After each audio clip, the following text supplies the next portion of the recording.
Hi, friends. Welcome back to the Kindness Advantage. I'm your host, Cindy Rowe, and in 10 minutes or less, we are going to explore ways to bring kindness into every corner of your life. Last week, if you joined me, I had an incredible conversation with Mandi Pratt about self-compassion, and it really got me thinking about another word we hear all the time: resilience. We're told to be resilient. We're told to push through, stay strong, get back up, bounce back. And yes, resilience does matter. But if I want to be honest with you and admit something, I'm really not sure I like the phrase bounce back. Because after some experiences, we're not supposed to go back. In fact, most of the time we can't go back. But we learn, we change, we adapt. And my story is, I've shared parts of it on this podcast. Life leaves a mark sometimes. And so maybe resilience isn't about bouncing back at all. Maybe it's about moving forward with compassion. And that's what I want to talk to you about today. Somewhere along the way, resilience became synonymous with toughness, right? Had a terrible week, keep going. Going through a major life transition, keep going. Completely exhausted, drink another cup of coffee and keep going. We've practically turned resilience into this endurance sport, but psychologists define resilience differently. I looked this up and I think it is something that needs to be shared with all of you. The American Psychological Association describes resilience as the process and outcome of successfully adapting to difficult or challenging life experiences. Did you notice the word adapting?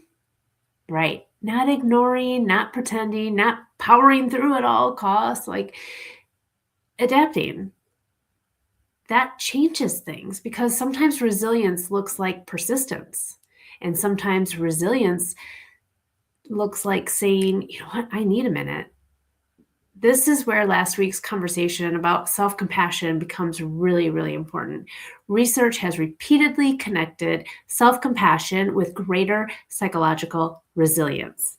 One reason is that self-compassion changes the conversation we're having with ourselves when something goes wrong.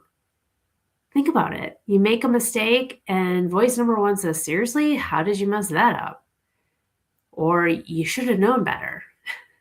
Everyone else can handle this. Why can't you? Super motivating, right? I get it because I have these same thoughts sometimes, right? Nothing helps us recover quite like verbally attacking ourselves.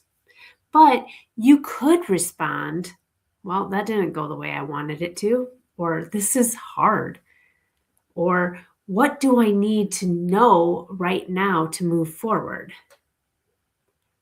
Same problem, completely different internal experience. Self-compassion doesn't remove accountability either. It removes the unnecessary cruelty, right? We don't deserve that. Sometimes we worry about being kind to ourselves will make us soft or weak. But if I give myself permission to rest, then what if I turn to be lazy? If I stop pushing, maybe I'll lose momentum. If I acknowledge that something hurts, maybe I'll just get stuck there. Self-compassion isn't giving yourself permission to quit every time something becomes uncomfortable. It's giving yourself support that you need to keep going in a healthy way. Now think about how you encourage someone you love. If you called your best friend or if your best friend called you and said, I'm exhausted, I'm struggling, I don't know if I can do this, would you say, wow, that's embarrassing, try harder? I hope not. And if you do, I don't really want to be your friend, but no. You might say, you're carrying a lot. give yourself some grace, or let's figure out what you need right now. Yet sometimes, somehow, when we're talking to ourselves, we become that one coach that nobody wants in their life. Kindness asks us to change coaches. So, one of the biggest misconceptions about resilient people is that they don't struggle, but they do. Resilience isn't never falling apart. It isn't not ever crying. It isn't being positive every second. And it's definitely not about posting an inspirational quote while quietly unraveling behind the scenes. I've done that though. Resilience is our ability to respond, to adapt, to recover, and continue. And sometimes that might be slow. Sometimes it might be imperfect. Sometimes it might come along with help. In fact, research on resilience consistently points to supportive relationships as an important protective factor. Supportive relationships. How many of those do you have in your life? See, it means resilience isn't always an individual achievement. Sometimes resilience sounds like, can you help me? I need to talk to somebody. I can't do this alone. And you know what? That's not weakness. That's actually wisdom. Here's a question I want you to start asking when life gets difficult. What do I need to know right now? What do I need right now? Not what should I be able to handle, or what would everyone else do? And certainly not, why am I not over this yet? What do I need? And if you take that time, that pause to listen, maybe you'll find out that you need rest, or maybe you need movement, or maybe you just need someone to listen. Maybe you need to set a boundary. Maybe you just need to laugh. Maybe you need to turn off that damn phone, put on some comfy clothes, and declare yourself temporarily unavailable to humanity. Get this. So I actually just started this new boundary. The watch, right? My Samsung watch. Most of you guys have Apple. I'm not an Apple fan, but your watch that dings and vibrates and tells you when to move, when to answer a text, all this stuff. It's like always distracting. It's important for me during the work week that I have those kind of notifications, and but not on the weekend. So I did an experiment, and on Sunday I didn't wear my watch at all, and my phone was on silent. It brought me so much peace. And in fact, I've only done it 2 Sundays, and I think I'm going to do it every weekend. So Saturday and Sunday, I don't need constant notifications when I'm not at work. In fact, I probably don't even need them when I'm at work, but sometimes it's like a calendar reminder, and I would need to know that. But I think that boundary is really helping me be present in the moment on the weekends when I'm with the circle, the people that I care about most. So, we're allowed to do all of those things. Kindness gives us this permission to respond to what we actually need instead of what we think resilience is supposed to look like. And I think sometimes we picture resilience like a rubber band, you stretch it and it snaps right back. But guess what? We're not rubber bands. No, we're human. Like, if life stretches us far enough, we may not return to exactly the same shape. And maybe that's okay. Maybe the goal isn't to become the person you were before the hard thing happened. I'll tell you this, though. After Scott died, my grief therapist I was like, well, when am I going to feel better? Like, I am a timeline person. Like, what do I have to do to get over this? And she's like, there's no timeline. You're going to be grieving forever. And I'm like, well, when do I get Cindy back? And she's like, that Cindy no longer exists. I'm like, but I loved the Cindy I was with Scott. And she kept telling me, this is another Cindy. You are transforming into a different Cindy, and you don't get that choice, but that's just how it is. I still hate it, to be honest. And I think it's really not fair. And sometimes, some days, I really think it's not fair. And I struggle a lot with that.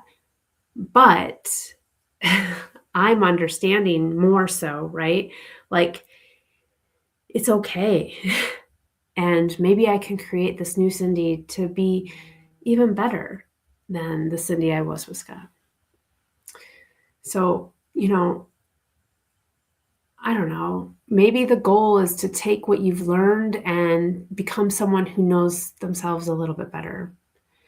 Someone with stronger boundaries. Yeah. More compassion. Absolutely. Different priorities. Mm-hmm. More appreciation. Yep. Maybe even a little bit more courage. Absolutely, again. That's not bouncing back. That's growing forward. So I'm going to give you 3 ways to practice compassion resiliency. So the next time life throws something at you, you can try these 3 things, okay? Because I've had a lot of life experience. So speaking from experience, I put these together. Number 1, change that question. Instead of what's wrong with me, ask what do I need? Instead of why can't I handle this? Maybe ask what would make this feel more manageable? Better questions create kinder answers. And number 2, talk to yourself like someone you love. This is so important. And I'm still growing in this area too. Before you criticize yourself, ask, what would I say this to someone I cared about? And for me, I put it, would I say this to my daughter? Would I say this to my son? Would I say this to my mother? Would I say it to my best friend? And if the answer is no, maybe you don't deserve to hear that either. And you can try this. This is hard and I'm doing the best I can. Or simply one thing at a time, one day at a time, one moment at a time. You don't need a motivational speech, but sometimes you just need to stop being your own worst heckler. Finally, number 3, stop measuring recovery against someone else's timeline. This is so important. This is huge. This is life-changing. Someone else's ability to move forward quickly doesn't mean you're falling behind. Recovery isn't a race. Neither is grief or burnout or navigating a career change, divorce, health challenge, disappointment, or any other major transition. And if you've been with me long enough, you know I've gone through it a lot. I've gone through a lot. Your timeline is your timeline. Give yourself room to live it.